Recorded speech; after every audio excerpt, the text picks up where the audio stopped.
Hi, Digital Photo Bee. This week we're dealing with abstractions. And so we're looking at weird and wonderful ways that we can distort or manipulate images to create really strange abstract versions of reality. I've got a couple of versions of some portraits here from previous classes that I'm going to use as my base models for some of the techniques I'm going to show you today. And the first one that I want to try to replicate is from our slideshow. This image right here, where we've got the kind of swirled effect made up of many different layers that have been cut and rearranged to create this abstraction. So I'm going to start with this image. And the first thing I want to do is create several copies of this layer. So I'm going to right click the background layer and duplicate it. You may get a little prompt that asks you to name it. You can just hit OK. And go ahead and make several of these, okay? I'm gonna duplicate and make at least 4 of them, maybe 5 here to start with. All right, so now I got a stack of photos all on top of each other. And I'm gonna start cutting away parts of these images one at a time so that we can go back and manipulate them. So I wanna guide it and have it all based around her eye here, which is looking right back at the camera. And I'm gonna bring up my rulers, Control R, to bring up my rulers on the top and the side of my screen. And from these rulers, if you click on them and drag down, you can place a guideline right at that eye. And then from the side, if you click and drag over, you can place another one right there at the eye. So we have a point, a bullseye point where we're going to base this transformation around. Then I'm going to take my marquee tool, and I want to use the elliptical marquee for this. I'm going to put it in the center of that cross. And when I hold down Alt and Shift, it will make a perfect circular marquee around that eye. Okay, so I'm going to do the first one right to there. All right, I think what I'll do is I'm just going to mark how far this comes out. All right, so I've got that circle there, and I want to create a mask around it. So I'll click Make Mask, and that's going to cut it off. And if I hide these other layers, you can see all that's left is this one little circle that I made. Okay, let me turn these back on. We're going to go down to the next layer now, and we're going to do the same thing. I'm going to start from this bullseye, and this time I'm going to drag it out a little bit farther than I did for the first one, and make mask. I'm going to go down to the next layer, and again, a little bit farther this time, and make mask. Next one down. We're making ever widening circles with each of these. And the final one, we're going to have go all the way out and make mask. Okay, so you can see from my masks right here, those circles are getting larger at each time. Now, I want to make these changes on the mask permanent. So I'm going to right click on each mask and choose Apply Layer Mask. And you can see that gets rid of the mask. It just cuts away everything that wasn't protected and leaves behind those individual pieces. And if I turn this on, you can see that each of those is slightly smaller than the one before it. Okay.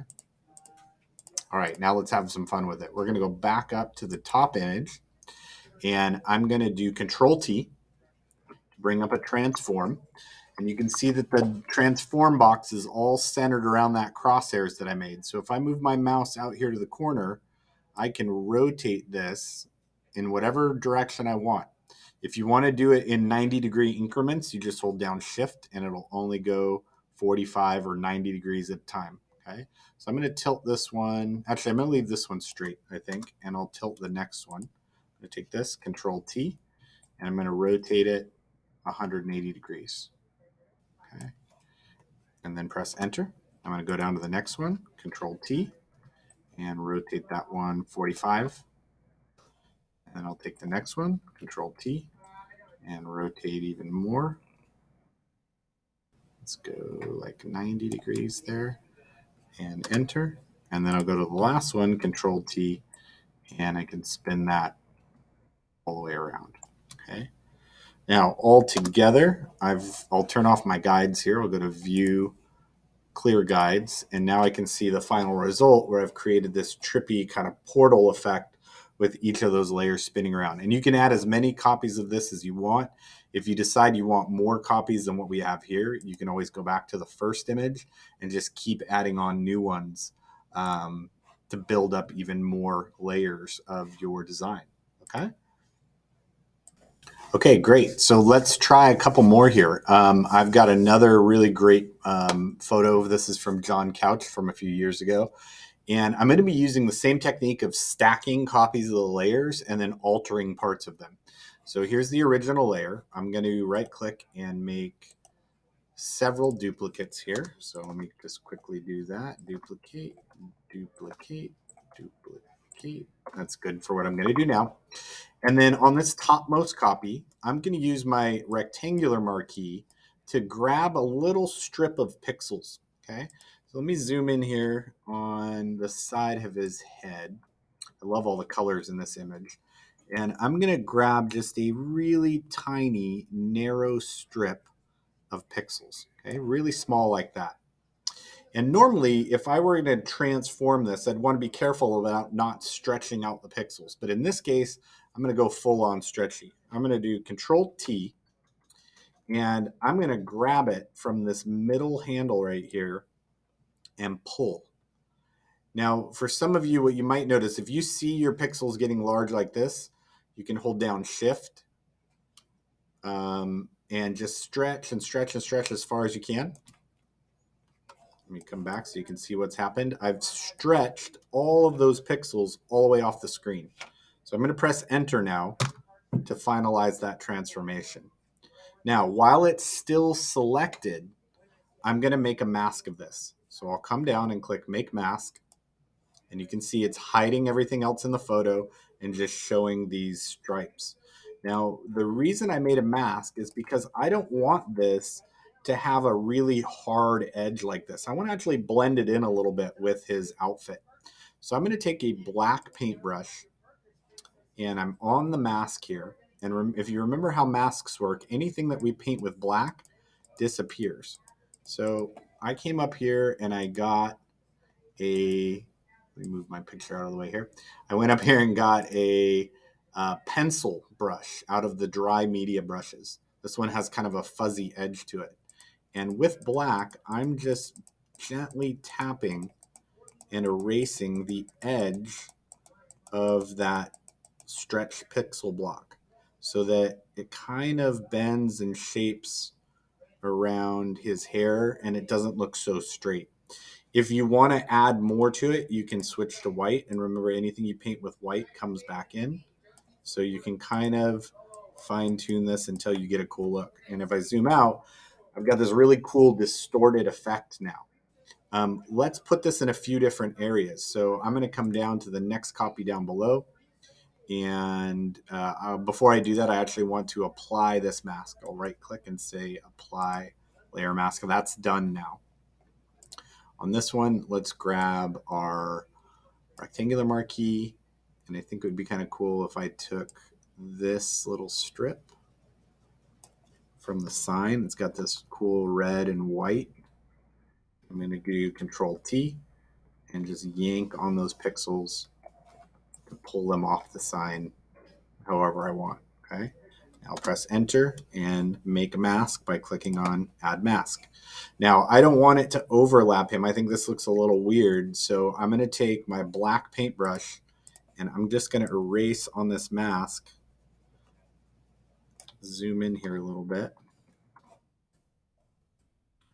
so that he is in front of that object. Let me switch back to a basic brush. Let's go here. We'll take the hard round. Then this, I can get a better edge to it. So I'm going to just mask out. I want to make sure I get his keys in there and his leg and his arm. All that looks good. Then I'll take my white and I'll go right up alongside of him so that that looks like those pixels from the sign are stretching out behind him. Okay. This might be where you need to zoom in a little bit closer to really get some of those details in there. Let's see if I can get this. I'm going to go right alongside the edge of his keys and then kind of clean this back up right around his kneecap. So you're getting there. I'm doing this pretty fast, but you get the idea. So now I'm going to have parts of his environment that are warped as well. And you could add as many of these as you want. You could have overlapping layers of pixels. If you wanted to have parts of the building dripping around him, these are all some cool ways that you could do it. So really get experimental with this one and see what you can do to abstract it. All right, so I've added a few more streaks here. I tried to blend it into the letters on his hoodie. I'm going to do one other kind of abstraction on this that might be of interest to some of you. We can actually take a marquee tool, and if we create a marquee on one of these copy layers, let me take like his shoulder here, and I'm going to take this part and I'm going to pixelate it. So I'm going to intentionally go up to my filter menu, and I'm going to go to the pixel category and choose mosaic. Now, as you turn up the slider on mosaic, it makes each of the pixels in the image a lot larger. You know, if it's down at 0, it's going to look pretty normal. But as you crank this up, you're going to see parts of the outfit get more and more pixelated, okay, to give you kind of a mosaic effect there. Now, this looks all right to me, so I'm going to go ahead and hit OK. And then just like I did before, I'm going to mask it and use my black paintbrush to just blend this in a little bit better. If I want this only to be pixelated in certain areas and not others, I can soften that edge up and make it look like part of his body is just pixelating out. I could also do this on some of the blur layers I did earlier. You know, if I could grab, you know, a section of these, and let's try the same thing. We'll go pixelate, turn them into actual pixel stripes, maybe rotate this. What happens if we like rotate that and create an abstraction? So there's really no right or wrong here. I'm just getting weird with it and trying to abstract this image as best I can. So a couple other tricks to try as you're working with these. All right, for this last one, I want to do kind of a pixel melting effect. I've got another great outdoor portrait here. And again, I don't want to ruin my original photo, so I'm going to start stacking up some duplicates here. Let's make at least a couple for this one. And what I'm going to do with this top one is on my toolbar, about halfway down, you're going to see a tool that looks like an eye drop. And inside that tool is the smudge tool. I like this tool because you can control its strength and its shape using your brushes, but it actually turns the pixels liquid so that you can smudge them. So for example, if I were to take this brush and just click and pull down, you can see that the pixels are going to start smudging as if they were paint. So I'm going to really push on this and create a couple different sizes here of smudge. You may notice that your computer slows down a little bit as you're smudging. This is a very memory intensive operation, so it might take a minute for it to compute. What I would say is only do a little bit at a time. Don't try to like scribble over the whole thing because it will not be able to keep up with you. But I'm going to just smear a few of these out here and get a kind of melting effect. And I think I can even do, let's do a little bit on the face here. Oh, wow, that's going to really look strange. Okay. But remember, I'm trying to abstract this as much as I can. Okay. Okay. Now, even though this is super distorted right now, remember that I did it on a copy layer. So if I add a mask to this layer and all right, so let's try then to clean this up. I've added a mask to this layer. Anything I paint with black is going to disappear. So wherever I don't want to see the effects of the blur, with my black paintbrush, I can just paint around to hide some of this part where like the log got smeared.